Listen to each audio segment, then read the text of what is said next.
ফিলিস্তিনিদের হত্যা করে ক্ষান্ত হচ্ছে না ইসরায়েলি বাহিনী।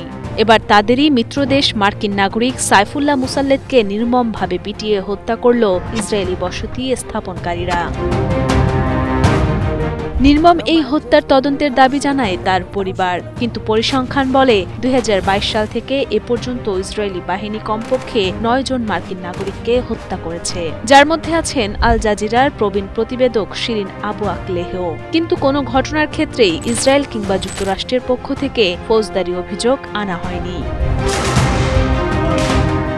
গত ১১ জুন রাতে ইসরায়েল অধিকৃত পশ্চিম তীরে ইসরায়েলি বসতি স্থাপনকারীদের হামলায় ২ ফিলিস্তিনি যুবক নিহত হন।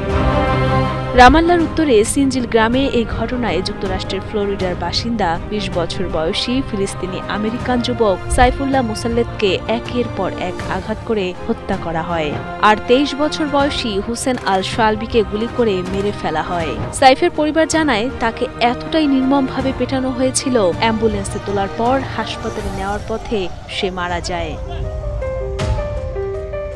এই মর্মান্তিক ঘটনার পরদিন অর্থাৎ ১২ জুলাই নিহতদের পরিবার আল মাজরা আশ শারকিয়া শহরে শোক জানাতে জমায়েত হয় এবং সাইফের পরিবার মার্কিন স্টেট ডিপার্টমেন্টের কাছে এই ঘটনার তদন্ত ও হত্যাকারীদের বিচারের দাবি জানায়।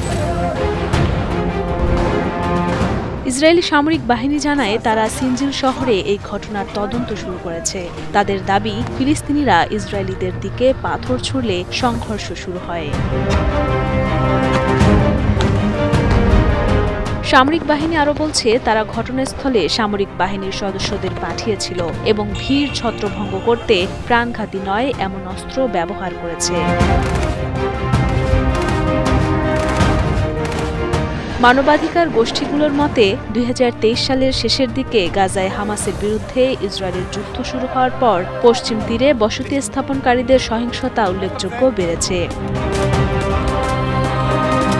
সাম্প্রতিক বছরগুলোতে ফিলিস্তিনিদের হামলায় বহু ইসরায়েলিও নিহত হয়েছে। এ বছরের জানুয়ারিতে মার্কিন প্রেসিডেন্ট ডোনাল্ড ট্রাম্প ইসরায়েলি বসতি স্থাপনকারী গোষ্ঠী ও ব্যক্তিদের উপর পূর্ববর্তী বাইডেন প্রশাসনের আরোপিত নিষেধাজ্ঞাগুলো তুলে নেন। গত বছর জাতিসংঘের সর্বোচ্চ আদালত রায় দিয়েছে, পশ্চিম তীর সহ ফিলিস্তিনি ভূখণ্ডে ইসরায়েলের আধিপত্য এবং বসতি স্থাপন অবৈধ। ইসরায়েল অবশ্য এই রায় প্রত্যাখ্যান করে ১৯৬৭ সালের মধ্যপ্রাচ্য যুদ্ধে আয়ত্ত করা এই ভূমির সাথে তাদের ঐতিহাসিক ও বাইবেলীয় সম্পর্কের কথা উল্লেখ করেছে। পশ্চিম তীর এমন একটি অঞ্চল যা ফিলিস্তিনিরা একটি স্বাধীন রাষ্ট্রের জন্য দাবি করে।